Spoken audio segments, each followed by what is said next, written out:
guys? Welcome to Higher Points. We're coming at you with a to the point today. Of course, as always, Nick, he's got 10 pages of notes. He's ready to roll.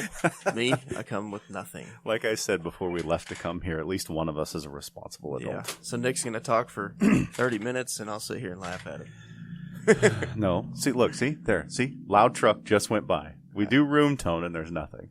We're going to start a GoFundMe so you guys can help us upgrade our studio again. So you don't have to listen to the small penised people with big trucks drive by. Yeah. The sound quality is just atrocious here. It's actually not bad when you listen to it. Yeah. But, Nate and I, we have been discussing, because I felt bad in the last podcast because felt like I dominated the conversation, and Nate was writing down some notes. And I was like, hey, man, like, did I? And he was like, no, not really. He's like, we basically kind of answered things. So just to let you know, I have challenged Nate that he is going to be the one that has to prepare questions and all that other good stuff for somebody on a full-length podcast. And he's going to be taking the reins on it. And we're going to make him better. We're going to make him that diamond under pressure that he always talks about when it comes to podcasting. Get me out of my comfort zone so you guys can actually understand who Nate is.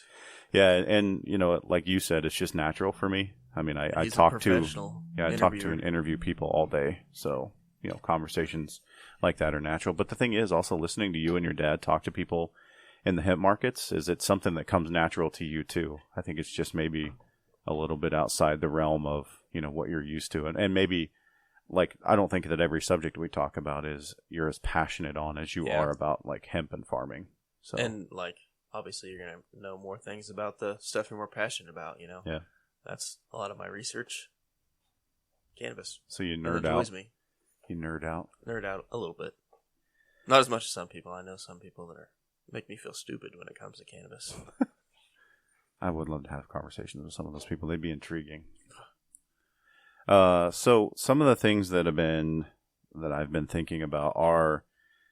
I look at our business environment that we have in America in general right now, and I think there are some really unique business opportunities. And when I was jotting down some notes today on some things that I wanted to talk about, so everything about like establishing a business is you're identifying a gap in what the system doesn't provide, and your business is going to provide that service or that consumable or whatever. And, ultimately you're going to have a successful business model hopefully built off that. So, like what I see right now in business is there are gaps in like customer service, gaps in being genuine, gaps in investing in your community, as well as gaps in investing in each other. And I want to talk about that a little bit more in detail. So if we talk about like how do we fill those gaps and say like, for instance, customer service, if you look at companies like Amazon, Zappos, and Dell, those are the ones that I did case studies when I was getting my degree on. And when they started their companies, they were massively focused on customers, the customer first, like customers. And then they also incentivized with their employees to focus on the customer. Like the higher the scores you get with the customer, the more you take care of the customer, the better off you're going to be. Well, now if you... They were trying to fake that, fake this.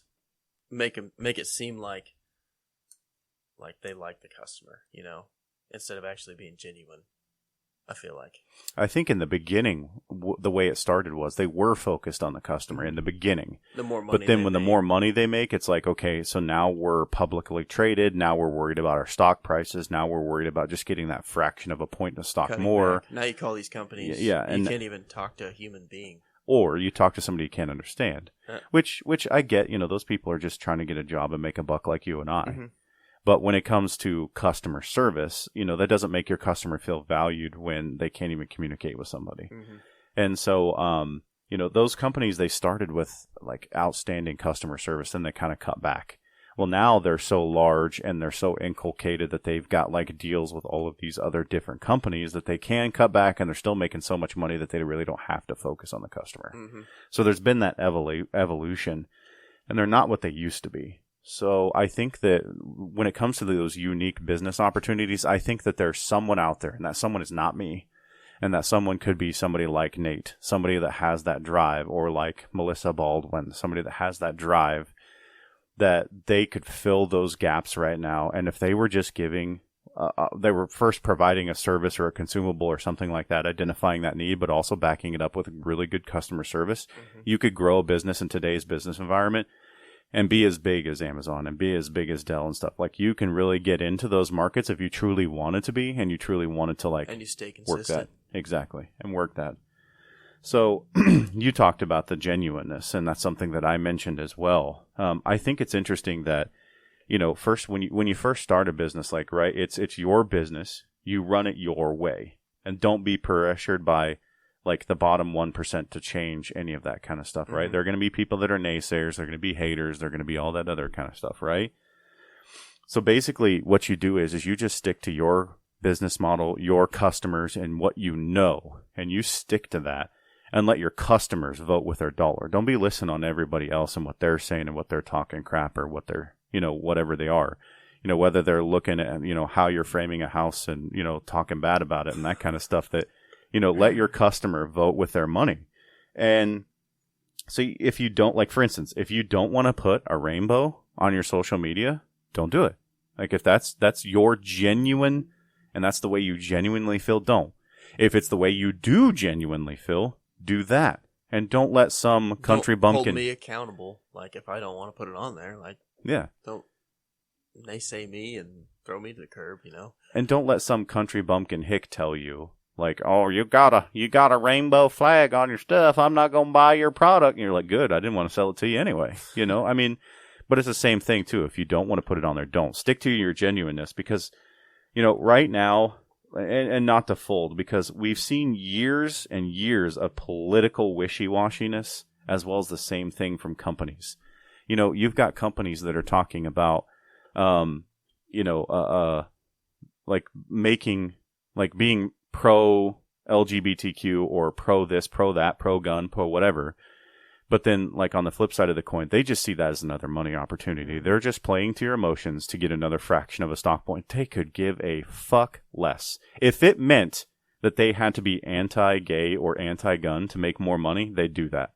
If they were pro-gun or pro-LGBTQ and it made more money, they do that. That's all that is. That's a money business decision. That's it. They don't actually give a shit. And if you think they do, you're lying to yourself. 100%. And so we've seen that political wishy-washiness, and I think people are tired of that. And I think that, like, just anybody listening to this podcast that spends or listens to any other podcast or watches any other news media show, like, if you have a business that is back and forth and wishy-washy, like, you're gonna like just sign them away quick as hell. Like, I've seen this. I'm tired of this. Like, just stand up for something. One way or the other, stand up for something. So, you know, you set your vision for the company and you hold to it. Okay? Good there? Anything else you want to add? Stick to your guns. Stick to your guns. So in talking about investing in community, so this doesn't always mean, like, giving away free shit, right? This can mean, like, and that's part of it, I would assume. Like, you know, you guys give baskets to certain silent things. Auctions and fundraisers. But, you know, you also buy things from other local private businesses. You barter, if need be, on some things. I know you've bartered with me a few times on some things. We barter labor for product. Yeah. But ultimately, Nate, what's the number one goal of a business? What should it do? Make money. Wrong. It should provide a service, and it should help people. And that's what ultimately, you know, you want to do, right? Money is just like the tacit benefit that you get from that, providing a service, helping people out, and establishing your goal. And then money comes after that. Yeah. Because if you were focused solely on money, because you've even talked in the podcast that you did, excuse me, that was about your life. You had partners and other people in the cannabis market that were focused solely on profit, and as a result, they screwed people over. Now they're no longer in the cannabis market. Yet you're still here because you guys don't focus on that as your ultimate end-all, be-all. Yeah. So, investing. You just gotta. I mean, you have to be able to make money to keep the doors open, basically. Yeah. That's where I was going with that. Yeah. I still put you on blast, bro. It's recorded. Like, it's not going anywhere. My career's over. Knife to the heart. Yeah. So, you know, investing in each other. It's really easy to get stuck on that dollar mindset and that 8 to 5 mindset. I think that outside the office, there should be gatherings, there should be get-togethers. I'm not saying like everybody has to go out every night for a beer and get like wasted, right? No, we work together. We can't be friends. Right. Corporate America is really venturing away from the employee focus and like. That was one really cool thing, like at Idea Tech that they did. They do company lunches like once every 2 weeks, and then they do monthly barbecues like on company time, and like they're extremely, extremely considerate of their employees, which in the long term is going to build them to treat their customers the same way. And well, and another thing that I see on that is if I put that into the law enforcement spectrum, if you are out with another law enforcement officer, like for instance, I'm in an agency where there's one of us out, but there's once in a great while where there might be two, or where I might be working for the county where I'm out with another deputy. Mm-hmm. We build that camaraderie by going to those calls together and getting to know each other and getting to know like our families and all that other kind of stuff. Now, I'm not saying you got to be all like Care Bear hugs, right? But I think you're going to be more effective in the business environment, and you're going to go further by investing in those relationships with each other, mm-hmm. and not investing in it in the sense of, again, focusing on that money mindset, right? Like if I'm going to be friends with Nate because someday he'll be rich and give me money. Like that's not, if you get into it for that mindset, like you're doing it all wrong. Mm-hmm. Like that's all wrong. It'll be seen eventually. Also, I think it's interesting as far as investing in each other. I think another thing you can do to invest in each other is investing in yourself by reading books, because when you read those books, you gain ideas on how to invest in others and how to be, more leverage yourself more in a business market. And you see other people's mistakes, so hey, maybe I shouldn't do that. Even though it might not be the same business, you still get the same concepts and that kind of thing. So that is building yourself up, and I feel like there's a lot of stuff in this world that is meant to take away from working on yourself that way. Yeah. And I was looking at my Audible library, and of the 127 books or 139, I can't remember what it was that I've had in there, I kind of picked a few out that I wanted to share with everybody. And I'm not great at reading books. I've only read a few in the last year and a half. CTE brain? You don't know how to read? I didn't really read in high school, and I don't know. I mainly listen to books, honestly, because when I'm patrolling around, it's easy to listen. But so one of them was The Go-Giver, which you've heard me talk about before. That's by Bob Burge and David Mann. Extreme Ownership, Dichotomy of Leadership. Everybody knows that. Those are Jocko's books. It's Your Ship by Michael Abershoff. He was a captain or something. I can't remember his actual rank, but he basically was on a warship and kind of rewrote military leadership. And he was one single guy on a boat. Like he was the captain of the ship, don't get me wrong, but it wasn't like he was some admiral.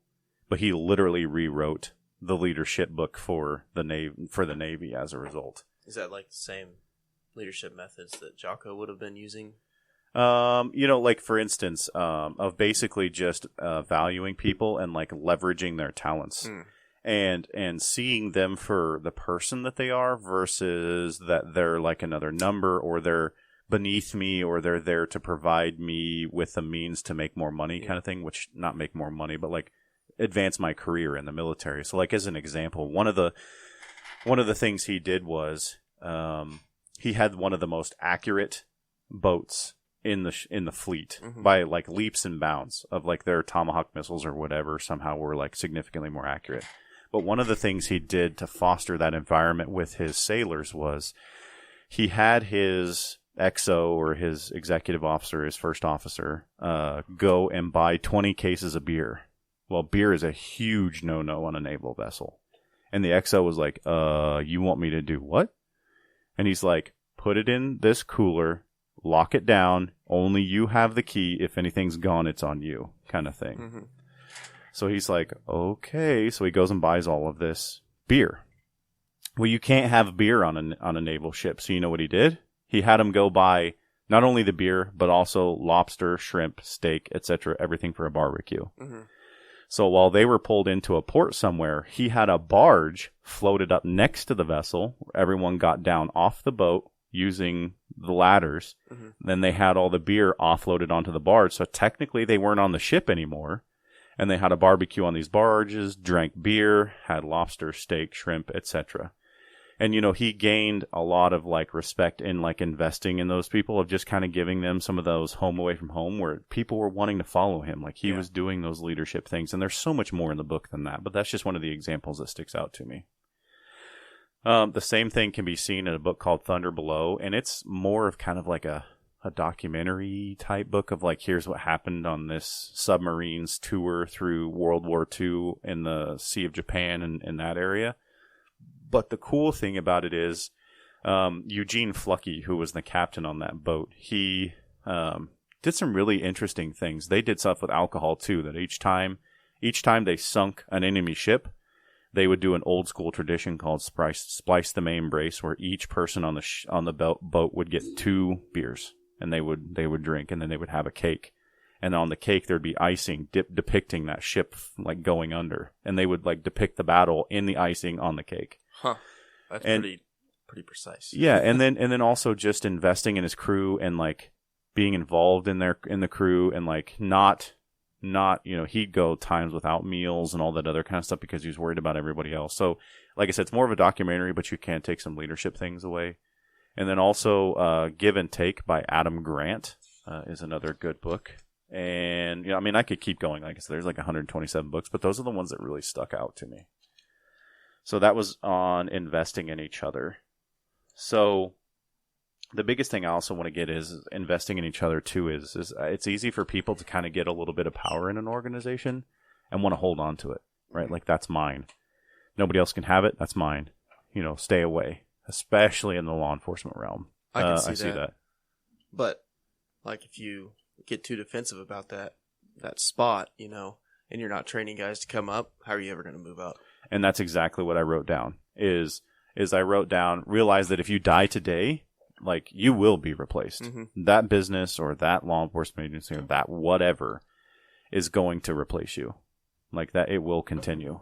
So you're going to want to invest in that next generation, and you're going to want to show interest in their success, genuine interest, not the fake interest, because everybody's going to see through that, right? We've been lied to for years now by our government and by our media and everything. We're getting really good at kind of starting to call BS on some stuff. You can see what's fake.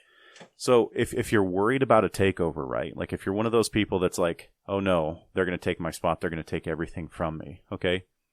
If they are that way, see the book The Go-Giver, because eventually that person's going to get theirs. Mm-hmm. Because again, like I said to you, if you were nothing but profit, then people wouldn't be returning to your store to buy your stuff, right? Because you'd be diluting it down. You'd be doing all kinds of things to try to make the money the best you could. And people know that. Whereas if you're investing in other people, and let's say I'm somebody that wants to take over your spot in the company, Nate, but you've got other people that you've invested in, when I'm going to them going, hey, did you guys hear what Nate did? He slept around and he did this and he did that. They're all going to be like, no, he didn't. And I know that for a fact. Yeah. Or did you know that Nate takes money out of the cash register every day? And they're going to go, no, he doesn't do that. And so they're not going to get any traction because you've invested in all these other people and showed them who you truly are. And you did it for the right reasons as well. So now the last part, and I didn't tell Nate about this part. So this part is a surprise to him. Surprise. So, I don't say this just because Nate's sitting here, but when I got done talking about all that, the unique opportunities and how you fill those gaps in those unique opportunities. So who's doing this? Who is actually completing these tasks? Who are doing these things? High Point Farms. There are people that they've seen the gaps. They've seen the needs. They're out there to help people. I've watched it with my own eyes between Bob, Nate, and Sarah, because they're really the only ones that I really see most of the time. Grandma Hyatt. They truly are invested in people, and they've noticed how there are niches in the market, especially with people who love cannabis. They typically love the environment. They typically love recycling. They typically love the idea of regenerative farming. Local. And you've done all that and filled in all those gaps. Another person that's doing this, I think, is Jason Probst. Mm-hmm. Listening to his podcast, he goes around and he's interviewing all these different people, having all these different conversations, trying to learn as much as he can trying to help people as much as he can, trying to just do the right thing. And He's going to go somewhere. Yeah, I truly think that that's somebody else that's doing all of this. Another one I wanted to give shout out to was Jeremy Corbett with Central Prairie Co-op. Like, that dude is just like, you know, the meme of Snoop Dogg, man. He just don't miss. He's in the fuel station, right? Yeah, he don't miss. Like, he is such just a genuine, amazing dude. Mm-hmm. And I don't know what his leadership style is because I've never worked for him. But I can tell you, I don't typically go into the co-op and hear people talking crap on each other or anything else that would indicate that there was faulty leadership. Mm-hmm. You know, everybody's usually in a decent mood. Of course, everybody has bad days. We get that. That makes sense, especially during the winter months, especially during harvest times when they're like harvest and planting. Yeah, and the farmers are like, "Get me my stuff now." But you know, just really great. I just can't say enough about Jeremy. Another one is the church I go to, Encounter Church, and again, I'm not saying that because I stand to gain something from that. I've seen with my own eyes, heard with my own ears what they're doing. They're investing in rural churches. They're investing in the people in those churches, not just money, but like, come be a part of us. Come be a part of our congregation and hear the word of Christ, and not just if you put more money in the offering plate, God will love you kind of thing. And so I want to give a lot of shout out to just the entire Encounter Church team. And also like South Bend Industrial Hemp and Melissa and her husband, and is it her husband's brother? Yeah. Her brother-in-law. So her brother-in-law. And, you know, just watching all the time spent that they spend on just education and like she said in educating their farmers, because exactly. She knows if her farmers don't succeed, she won't succeed. 100%. You know, it goes all the way down the line. Yeah. And all of the and by proxy, all of their like sister companies. I know she has some other companies that she does with that.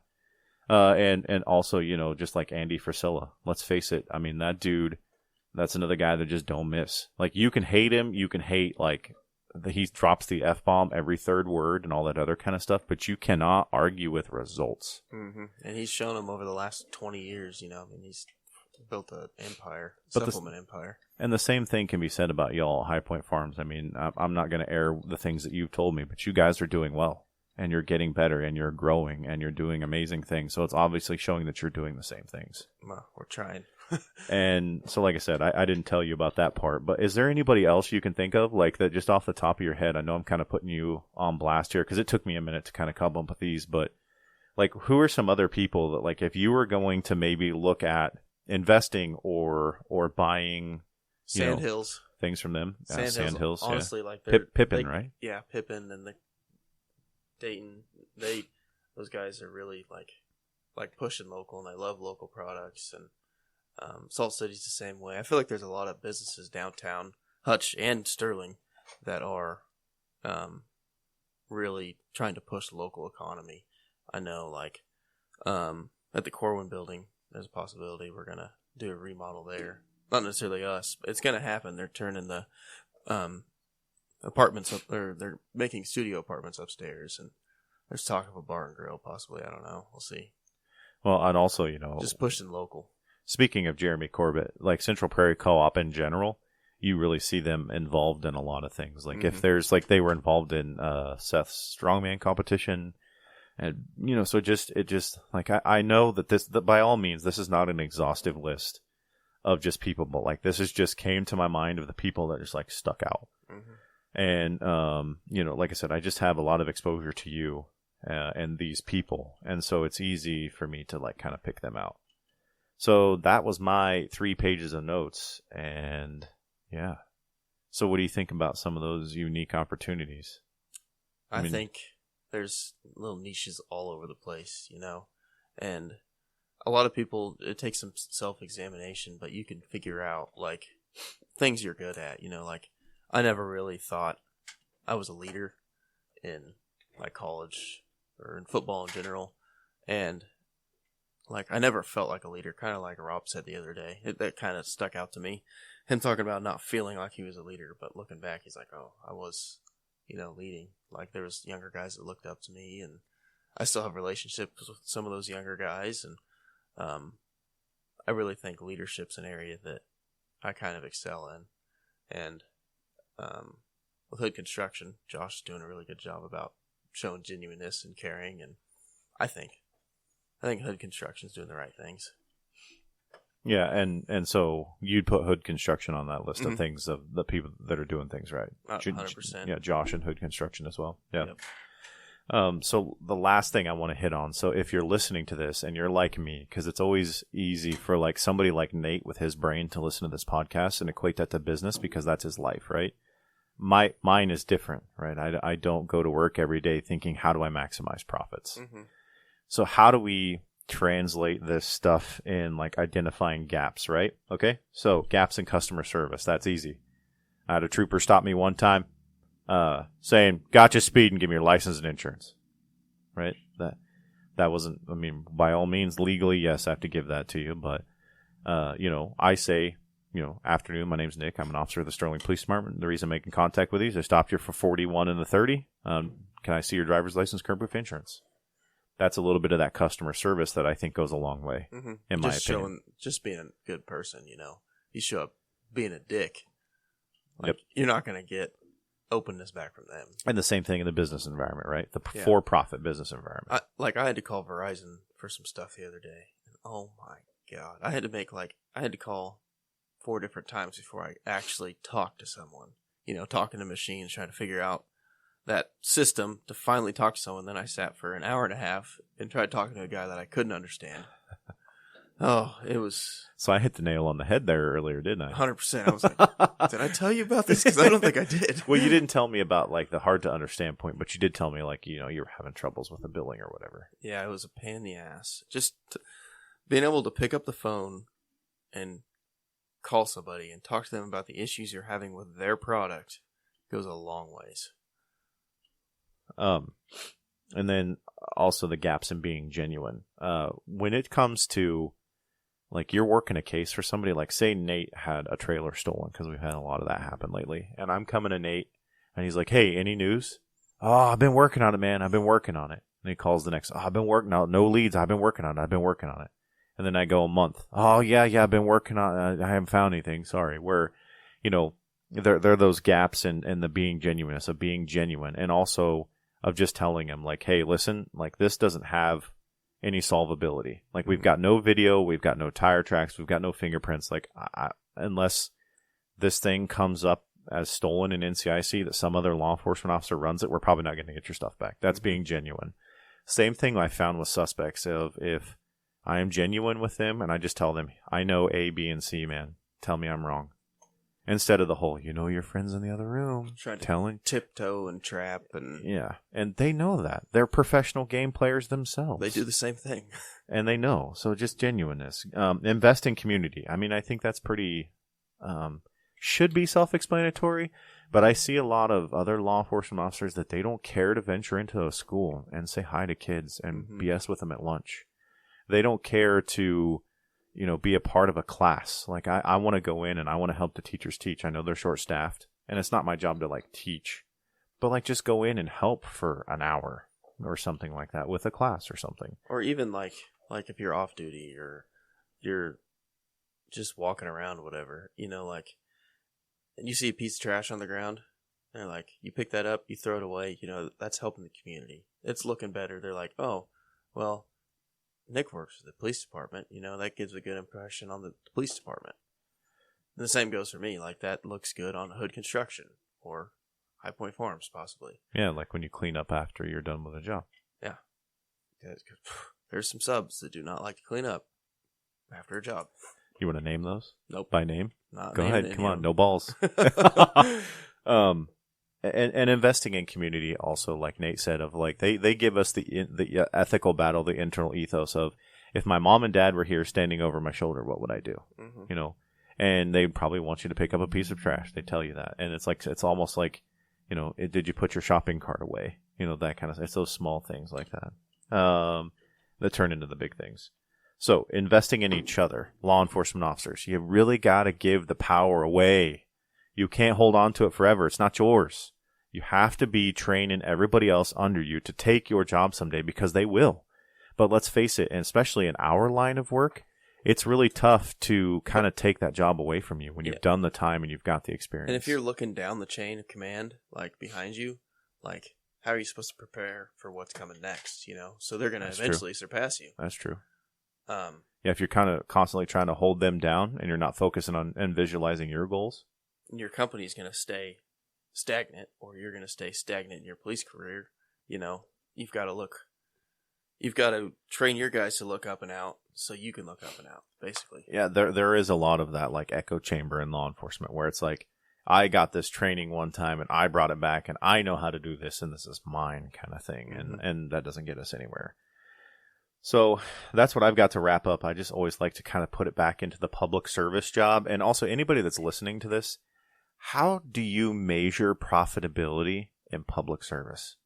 Like, I haven't quite yet understood that. Like, you can't really tangibly quantify, like, how much does Nate like me? We can't put a number to that, right? Like, it's subjective.